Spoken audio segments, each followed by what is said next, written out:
Fala aí, gente, eu sou o Lucas Docas e no vídeo de hoje aqui falarei para vocês um pouco sobre os povos eslavos. Como eu já falei antes sobre os latinos e sobre os nórdicos, dessa vez chegou a hora de falar sobre os povos eslavos, que são provavelmente o maior grupo étnico europeu, populacionalmente falando, territorialmente falando. Aí já depende de outras coisas para poder dizer sim ou não. É possível que sim, dependendo da lógica que você siga, porém, dependendo da lógica é possível que não. Então, vamos lá, vamos começar. Primeiro, quem são os povos eslavos? Os povos eslavos são os povos que vivem no sudeste europeu, sabe? Antiga Iugoslávia, Polônia, Ucrânia, Belarus, antiga Tchecoslováquia, coisa assim. Esses são os povos eslavos, os territórios constituídos pelos povos eslavos na Europa. E sim, eles constituem uma proporção grande do território europeu. A Hungria, teoricamente, também é um território eslavo, só que foi depois dominada por povos não europeus, e aí formou o povo húngaro, que é uma mistura de eslavos, germânicos e não europeus. Os romenos é algo similar, é uma mistura de eslavos com latinos. Tipo, a gente não sabe se eles são realmente latinos de sangue ou são eslavos de sangue. Mas culturalmente eles são latinos, e aparentemente eles são eslavos de sangue, culturalmente latinos. Eles têm elementos eslavos na cultura deles, porém não são tão fortes esses elementos quanto os elementos latinos. Mas, por exemplo, eles têm uma língua latina, porém que usa estruturas eslavas nela. Tipo, aparentemente existe derivação na língua romena, pelo que eu andei pesquisando. Mas fora isso, a língua se assemelha muito ao português. Então não é uma questão diferente assim. Outra coisa importante dos eslavos é que, como vocês sabem, existem vários territórios. Esses territórios são basicamente territórios bem continentais europeus. Então, tipo, não são territórios que utilizam muito do mar, assim. Não tem um contato tão grande com mares, oceanos e coisas do tipo. E são territórios razoavelmente planos ou de terras contínuas dentro do continente europeu, assim, de forma em que o transporte por terra é muito mais fácil que o transporte por água. Então, sim, os eslavos se desenvolveram evoluíram para viver no continente. Ao contrário dos nórdicos, vikings e coisas assim, eles evoluíram para viver no continente. Então eles evoluíram muito bem para práticas como o domínio da equitação, assim, para o domínio de agricultura, pecuária e outras coisas que demandam bem o uso da terra. Mas eles não evoluíram tão bem para o uso para a pesca ou coisas do tipo, assim, ou coisas que dependem muito do uso do mar. Então os eslavos, assim, eles dominaram muitas artes que envolviam o continente e se tornaram muito bons em permanecer em suas próprias terras. Mas como eles dominaram essas áreas, tipo, eles não tiveram que se desenvolver tão bem para o comércio e coisas assim, porque tipo, eles poderiam produzir tudo o que eles precisavam. Então eles não eram lá exímios comerciantes, negociadores, como os nórdicos, assim. Eles não tinham essa necessidade de evoluir no comércio, porque eles poderiam se autossuprir dentro de sua etnia, do seu grupo étnico.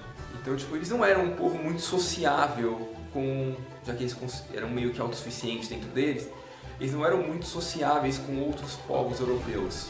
E por isso, tipo, como eles não viam necessidade de ser tão sociáveis com outros povos europeus, eles tendiam mais à guerra com esses outros povos.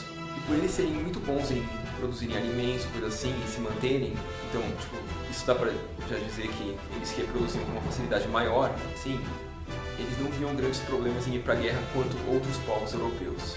Então os eslavos faziam muitas guerras na Idade Média. Contra os latinos, que acho que é o único grupo étnico que fazia divisa clara com os eslavos, que não há um registro muito grande de guerras entre latinos e eslavos. Eslavos e germânicos, e eslavos e nórdicos, há muitos registros de guerras e batalhas ao longo da Idade Média e depois da Idade Média também.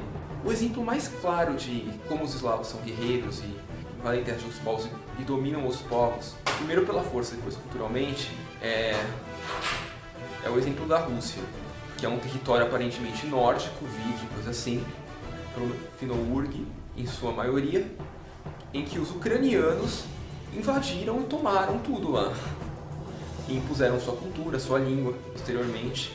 Eu não sei se essa imposição foi totalmente feita pela força ou se ocorreu também por outros métodos. Mas sim, por isso que a Rússia fala a língua eslava e acredita que é uma nação eslava hoje. A Rússia era formada por vários pequenos reinos de origem nórdica e de origens não europeias que foram dominados pelo reino da Ucrânia. Vários pequenos reinos assim foram dominados pelo reino da Ucrânia. Em uma violenta guerra em que os ucranianos lutaram não só contra esses povos russos assim, mas contra todos os povos nórdicos, escandinavos e coisas do tipo. Sim, os dinamarqueses, suecos, noruegueses, outros bálticos ali entraram nessa guerra também. E até os turcos entraram para ajudar eles. Mas a Ucrânia venceu. E aí, a partir desse momento, a Rússia passou a se ver como uma nação eslava. Porque, na verdade, a Rússia nada mais é do que uma Ucrânia aumentada. Sim, por isso que eles sofrem a maior síndrome de Estocolmo coletiva que a gente vê nesse mundo. Eles ainda hoje acreditam que são a Ucrânia, que eles não são o próprio país deles. Ainda hoje eles acreditam a Ucrânia. Por isso que eles não querem largar a Ucrânia.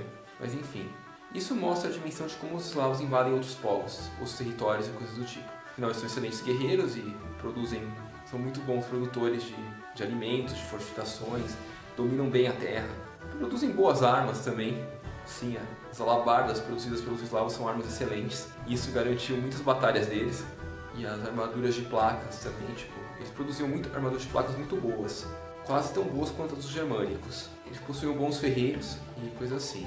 Mas acho que uma atividade produtiva dos eslavos, assim, que é muito comum, que a gente pode enxergar, é a produção de hidromel.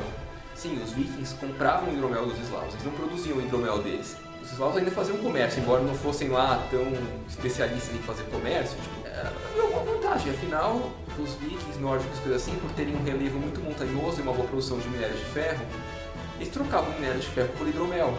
E isso era vantajoso para os dois, quando estavam em paz. Os poloneses, os tchecos, coisas assim, produziam hidromel e vendiam lá para os nórdicos, assim. Lógico, não eram só os eslavos que produziam hidromel, mas a principal fonte de hidromel dos nórdicos vinha dos povos eslavos. Outra característica interessante sobre os eslavos é que eles foram o último dos 5 grupos étnicos europeus a aderir ao cristianismo, a aderir completamente assim, ao cristianismo. A Ucrânia permaneceu pagã até unificar a Rússia. A Ucrânia só passou a ser uma nação cristã de volta não, nunca tinha sido antes, né? Eu tô falando merda aqui, mas enfim. Ela passou a ser uma nação cristã só depois que terminou de dominar a Rússia. Porque assim, eles fizeram um acordo lá com os bizantinos, para um acordo de paz com eles, para evitar que os turcos continuassem enchendo o saco. Eles se tornaram cristãos, só aí, e só por isso. Depois é lógico, uma conversão maciça na Rússia e todo mundo virou cristão ortodoxo, mas enfim. O motivo de serem se tornados cristãos foi fazer uma aliança militar com o Império Bizantino para evitar que os turcos e árabes ali do Oriente Médio ficassem enchendo o saco. Esse foi o único grande objetivo. Não é porque eles acreditavam fielmente, não. Houve uma resistência muito grande para aderir ao cristianismo lá na Rússia. E a gente fala como se a Rússia fosse o único exemplo de influência eslava em povos não eslavos. A Alemanha é outro grande exemplo disso. Porque sim, a Alemanha como conhecemos hoje, separada da Áustria, surgiu por causa da Polônia, que era a antiga Prússia.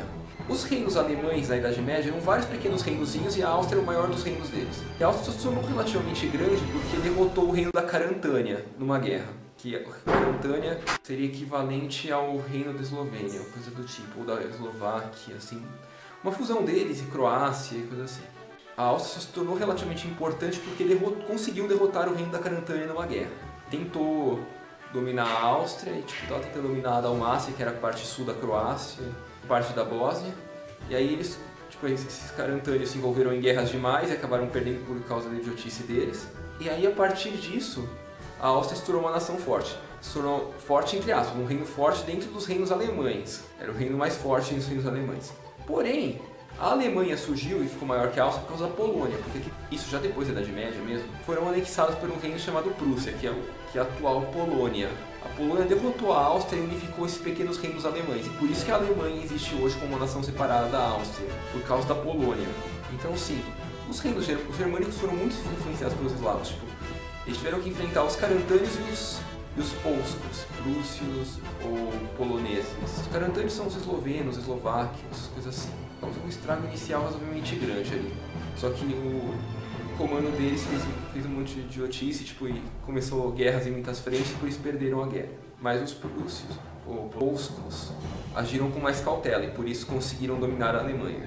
Lógico, isso bem depois da Idade Média já. Na verdade, isso pode ter começado ao longo... Não, começou já depois, até no final da Idade Média.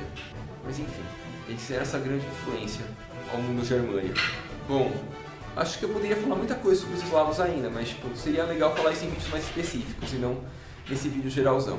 E por esse vídeo é isso, gente. Espero que tenham gostado. Obrigado, espero ter esclarecido algumas coisas pra vocês e é isso. Tchau!